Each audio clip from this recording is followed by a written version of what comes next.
Hi, this is Erica DELSIGNORE, and I am the founder of Daily Lead Campaign, and you are watching Great Minds, Great Marketing, where I get entrepreneurs from around the world to come onto our show and talk about what makes them successful, what they're doing for marketing that is really building their business.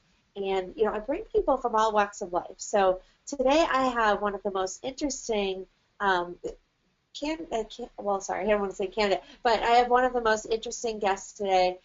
She has had a background as a physicist. So when you want to talk about people that are, out there with the kind of brain that can go out there and build rockets and that sorts of thing, that is what we're talking about when we talk about Dr. Anastasia Chopelas. And her life has taken a really interesting turn because of an illness that she had. Where nobody thought that she could get her life back, and she just, being a scientist, has gone out there and researched and come up with something very interesting that has turned the life of herself and her clients around. And it is healing, and lots of things that I'm going to let her, as the expert, talk about today. So, Dr. Anastasia, welcome to Great Minds, Great Marketing. Thank you, Erica. It's such a pleasure to be here. And yeah, the way you introduced me, that sounds more interesting than I feel inside about myself. Oh my gosh, that is hilarious. Well, it's absolutely true. And you and I have met. You made a huge impression on me. At least it's been almost 2 years, I believe. Where we've started seeing each other at these conferences, and you're always surrounded by rich and famous people that want you to do clearings on them and help them focus. And I've seen it. I've actually been fortunate enough to be a part of one of those, and you did it for free for me. So that was really nice of you after dinner at a networking event, which is great. And I don't think that it's a mainstream situation yet. More and more people are getting informed about what you do. But what's cool about what you've done is that you've started off really as a mainstream individual just believing in science, and you've been able to take what most people think is woo-woo. So I don't want that. Hopefully that's not insulting at all, but I've heard it referred to that way because it's kind of mystical and nobody knows how it works. And you've actually found the science behind why it works, and you've been able to really harness that for the good of yourself and your clients. So with that, I would love for you to start talking about how your life started in science, and what it is today, and what change in your life got you to where you are. Well, Erica, the way I got started in science is when I was about 6 or 7 years old. My dad brought this map of the universe and hung it in the kitchen, and I would sit there and look at it and go, wow, there's other planets, and we're just this small speck in space, and what are they made out of, and how did they get there? And that got me started down the rabbit hole of trying to figure out. And by the time I was 7 years old, people would ask me, what are you going to be when you grow up? And I would say a scientist, and they would ask me questions like, don't you want to be a mommy, or don't you want to be a nurse? And I kept thinking, like, what are they thinking? If I'm going to be anything, I'm going to be the doctor. so that Wow. got me started. And the other thing that happened kind of simultaneously in my family is that my grandmother, who was only about 38 years older than me, my grandmother always had these like psychic dreams, and she lived in Greece and we lived in the United States, and she would have these dreams, and she would always call us up in panic, like this happened or that happened, and she was always right.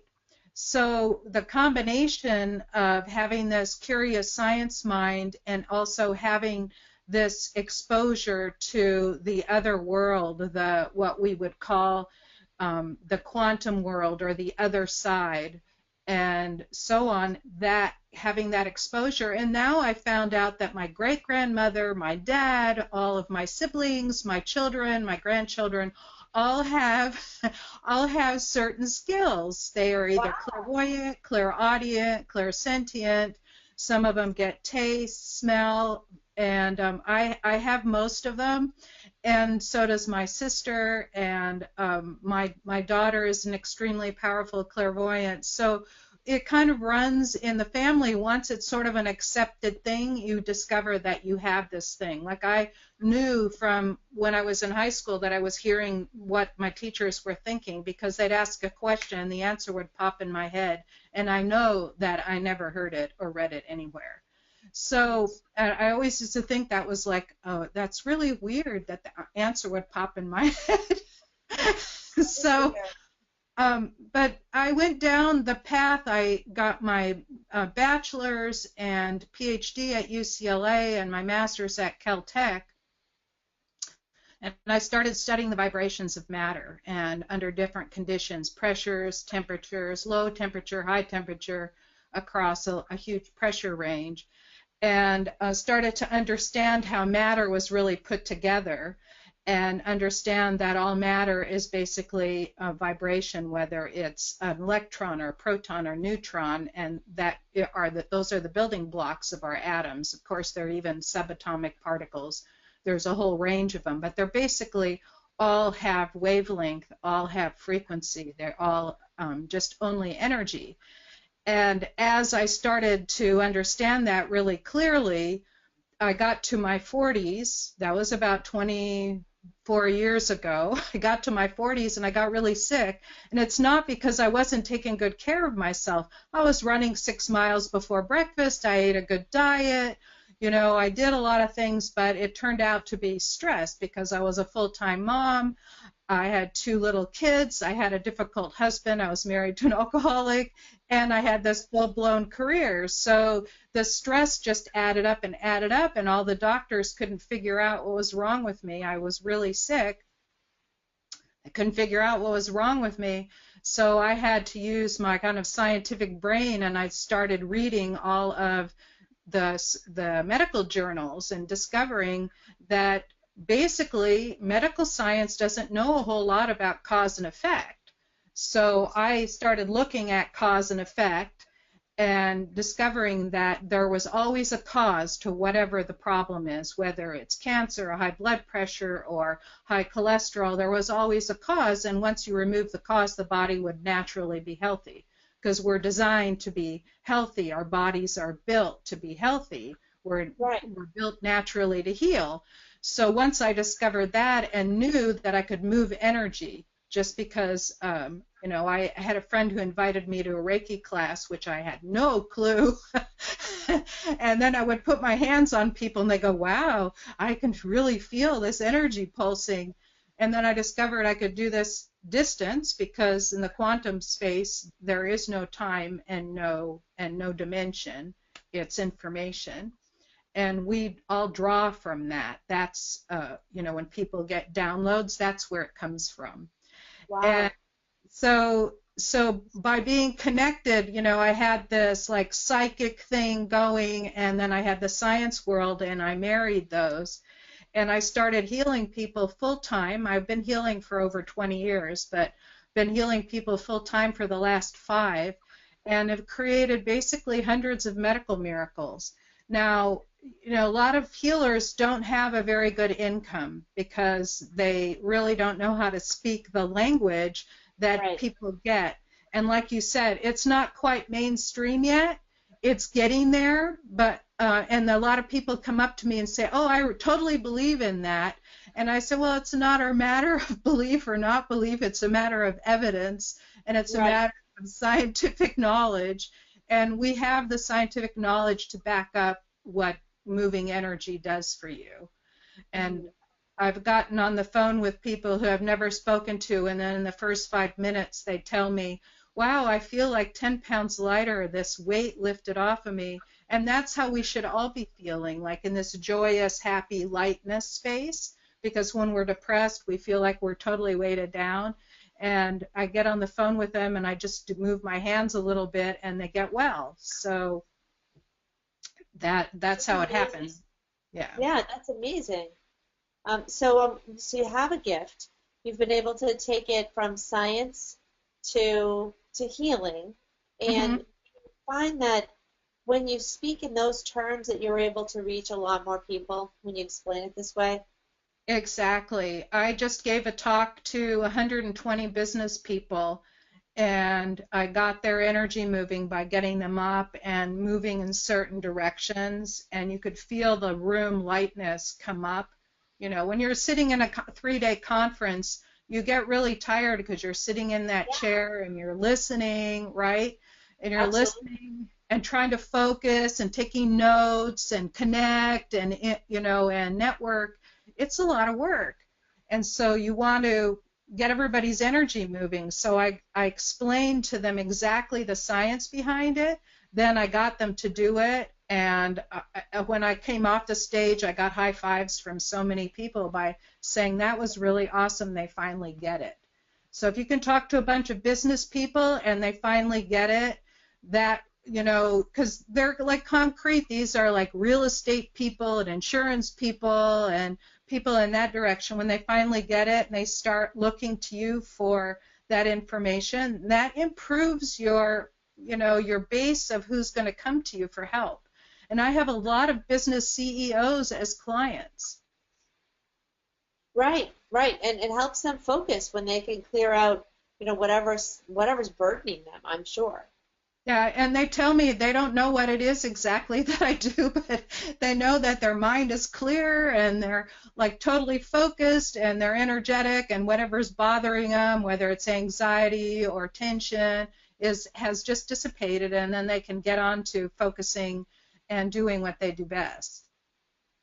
Absolutely. So that's incredible. So this is also like a business call. We talk about businesses and so one of the questions I like to ask is what are some of the challenges you might have had in growing your business? I mean, you started somewhere, I'm sure, and it wasn't where you are today. Correct. Are there any challenges that the audience could learn from today? Well, the first thing that I did to grow my business is I went out and did local networking. The issue with local networking is that it's a bunch of business people coming together trying to get more business. So you're kind of feeding off each other, and there's sort of like a lot of people are in this poverty place. And for me, the challenge was figuring out how to speak to them so they would actually hire me or would recommend me to people. So I offered free healings, free half-hour healings, and that got me started. And I got to a point where I was, you know, able to make between 3,000 and 5,000 a month just by doing that. And the problem the problem with that is that you can't grow past that. The good thing about it is that it is a factor of 2 to 5 more than the average healer makes. There you go. Right?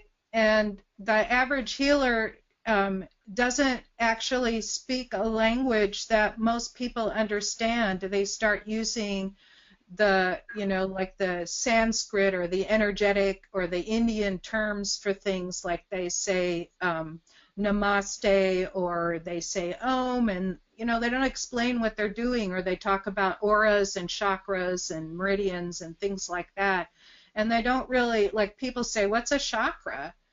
And you know, I explained to them, well, it's a place where all your nerve endings come together and you have a collection of receptors that includes insulin receptors, endorphin receptors, and they focus and concentrate in these areas. So we also take in sunlight and energy from the outside, and it feeds the areas of the body that correlate, like the heart. It feeds the heart, the lungs, and the thymus gland, and everything in that middle chest area.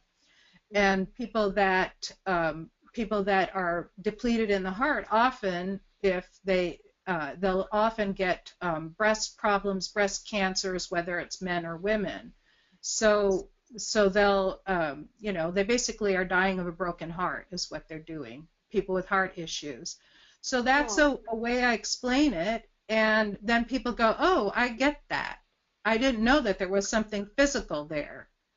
So, right? And so that's really important, is developing the language so you can reach the people. Like, it's okay to talk to each other. Like, I could go to a yoga room and I could talk to yoga people, and you know, they'd all nod their head and say they get it. But who do you really want to reach? You want to expand the reach beyond the people that are, really into yoga or into meditation. You want to reach a bigger audience, and Mainstream. Yeah. right, go into mainstream. So it's really important to develop a language. And so that was the first step. That was for me really major. And the other one was figuring out, who am I speaking to? What is it that I want to sell, and who am I speaking to? So in the beginning, I spoke to people to heal them. And now I'm speaking to people to teach them how to heal themselves and heal other people. I think that's fantastic. You know, it's interesting you say that about people dying of a broken heart, because I mean, I think everybody's had a broken heart. If you're anywhere past the age of 20, right? At some point, you've had a broken heart. It may not have been like a relationship. It might have been somebody you cared about dying. It could have been anything. But I personally felt my heart hurt, like, Yes. while you're grieving, and you're like, wow, and you can feel it radiate through your whole body sometimes. And like, I just remember noticing that and thinking, I really do feel like I have, like, my heart is literally breaking right now. So it's, yeah, there's a lot of research that shows that when you are grieving, it shuts down areas of your body, and that when you're happy, the whole body radiates from head to toe, like it warms it up, so it wakes you back up. So there's a lot of research that shows that. It's really awesome. very important to, and I know you're helping people cleanse themselves in a way that not everybody may think of when they think about a cleanse. A lot of people think of it as food, and getting rid of sugar and alcohol and whatever for a little while. But its relationships can be toxic as well, and if you can cleanse those in addition to cleansing your body of certain things that are bad for you to nourish it with, then you can really be on the road to happiness and health. Is that right? That's absolutely true. And, there are two ways that relationships can be toxic. One is your reaction to them. If you grew up in a dysfunctional family, and then you end up attracting that same dysfunction to you. And what you want to do is grow past that. The other way that relationships can be toxic is that we have this energy field around us, and for example, your heart energy radiates out to about 20 feet. And so when you walk in a room, and let's say it's a normal sized room, so you've got like a circle around you that's 40 feet in diameter, that you are affecting all those people in your environment. So if you walk in and you're really angry, you're transmitting this anger, and we have something called mirror neurons, and our neurons pick it up and mimic that behavior. So if you're not aware that that's happening, you also are getting the toxic radiation from people. So their thoughts, their emotions, everything that they're thinking and feeling comes through to you. So people say, well, relationship and how you react to them, so you have to grow up. But you also have to develop a method of protecting yourself and cleaning, doing your daily energy hygiene to take care of it. So that's two ways that you can be toxic. That is really amazing. And I'm just thinking about, you and I didn't talk about this, but like, if you're sitting in a meeting in a corporate situation, and they're giving you some bad news, it just happens. I've been in a lot of corporate sales teams, and they may come in and tell the whole sales team at once that, they're taking away their salaries, or, going to be straight commission from now on, or something like that. Wow, you've really got a toxic room then. You sure do. So what you want to do is manage their energy. If you are leadership, you really need to understand how to manage energy and how to prevent that from happening. Because if you're changing, like most people are conservative, it doesn't matter where you are on the conservative spectrum, they just don't like change. Like, they don't like to think that their livelihood is taken away from them. So if you're salaried, for example, and they say, oh, we're going to move you to commission, instead of thinking, oh, that means I could make a lot more money than my salary. No, they're thinking, oh, my security is gone. So so you have to learn how to manage that, so you don't produce that.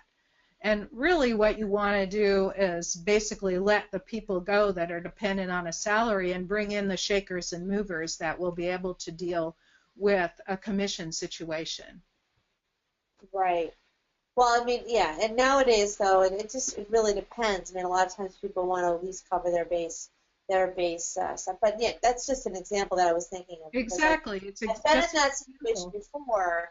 We're not necessarily taking salaries away, but anytime there's a change in the commission plan, people freak out because they don't know how it's going to work out. It usually works out better for the company than the salespeople. But I mean, it's interesting how what you do, um, really can come into like a corporate situation and help people out. So I never really thought about it that way, but that's amazing. absolutely. So now, things are on a completely different level for me. Like what I was doing before to what I'm doing now. I have a lot of courses in my that teach healing, and also I have healing recordings. I am developing this as we speak. Basically, this weekend I recorded several hours of healing working with clients. I recorded, and the energy change is recorded in with voice and so on. I've been developing this over a period of years. And now what I do is that the best thing that I've done for myself in terms of building my business is I've built a marketing calendar. So I know exactly on what day my blog post is coming out, what days my radio shows are coming out, what days my podcasts are coming out, where they're going. I know exactly what's happening and exactly what I'm promoting. And So so every that's one of the questions I was going to ask you, but this is our second time doing this because of the outage. So you're answering the question, but yeah. So basically, the question was going to be, what are the strategies that are really helping you bring in the most new clients and revenue? And your answer is a scheduled marketing calendar, and you're doing things like scheduling out blogs and go on. Yeah, so most people, it's like throwing spaghetti against the wall and seeing what sticks, right? That tell you, oh, you have to build, a blog, and some people even say you need to curate content or create new content. Some people say you should hire somebody to write for you or invite writers to come on and write. And, there's like all this advice out there. They tell you to write a book, and people are marketing book packages anywhere from between 10 and 20,000. Will help you get your book written. Will listen to you and write it all down and edit it and get it published and make it bestseller and all that. But basically, what it comes down to, the thing that I'm discovering now that my business has really expanded and moving forward, is there are two things that have made a big difference. One is the marketing calendar, and the other is hiring people who know how to work social media. Social media is like the fastest way to grow.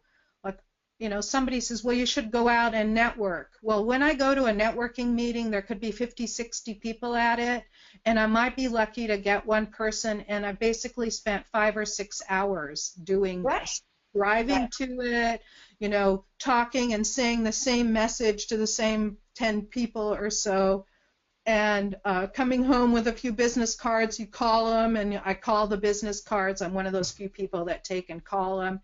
And, I've handed out thousands of business cards and maybe gotten 1 or 2 calls back over the last 4 years. And I find that social media reaches exactly your audience, number one, and number two is that, I'm very busy creating content, and it's just the way I talk and it's the way I write. And my social media people have taken my quotes and put them up on Instagram, for example. I've gotten clients out of Instagram already. They've built up my Facebook presence, my business page. I've gotten clients out of that already. So that is really worth its weight in gold. Those two things, your marketing calendar, getting content out there, and getting somebody to help you get your content out there. Absolutely, and that is actually something we do here at Daily Lead Campaign. with our social media blog strategies, as well as LinkedIn advertising, YouTube advertising right now. So, but yeah, I know exactly what you mean. I was, for 10 years, I was a director at BNI, and I made hundreds of thousands of dollars in those 10 years off of the referrals. I'm not going to say it didn't work. I was selling recruiting, so, there people needed jobs. There were salespeople needed salespeople, and salespeople needed jobs. So it works really well in that area. But when I got into selling technology, it wasn't as easy to get the leads and that sort of thing. So I did leave that, and then I found out that social media can really bring you as many leads as if you were to spend a whole 10 years trying to network with the same 30 people and see what kind of leads you get out of that. You can't sit around waiting for referrals. You have to go out there and get it. And you're right, they can really pinpoint your audience on social media. It's also really important it's like really figure out who you are first. That's where it comes from. So for me, labeling myself as scientific healer, that was like, I got that from a coach. That was a brilliant stroke. As soon as she said it, I knew that was really, because it allowed me to speak to people in a way that they could understand instead of being this woo-woo person. And not that I have anything against it, I don't, because I can speak woo-woo too. Yeah. And I know, and when I said that earlier, I didn't want it to be like a negative connotation. I know it sort of has to mainstream people, but it's kind of like a religion. You go in on faith, and so there's people that have this real deep faith that that world exists. But now we have the scientific evidence that that world exists, and I have equations that explain it. I have all kinds of ways to describe how, just from the science that I know, how we can access it, where it is, and how that information is transmitted to us. So just by knowing the science of it really brings it down into reality for me and for a lot of people, where before it was like a belief system, and that's what's meant by it. So So that's fantastic. So we've gotten a lot of great information from you about not only what you do and how it goes into the mainstream, but some of your marketing strategies and how that works really well for you. What I wanted to ask you is, is there anything you'd like to offer the audience today where, a lot of times people have a free giveaway of some sort or some kind of information, and definitely where we can find you? Well, if you go to my website, scientifichealer.com, there are actually two gifts. One that you'll find on the left side is for people that want healing, and what it is, it's a 11-minute audio that when you listen to it in the morning, it takes you deep into trance in just a few minutes. And what that means is that it brings you into the moment, brings you back down into your body, and allows you to shed all of that that white noise that you hear in your head. Shed the white noise, and it brings you to clarity really fast. So that's the one. And then on the other side, I call it safe healing. But really, when you deal with clients one-on-one, a lot of clients can be, some people call them energy vampires. I just call them needy.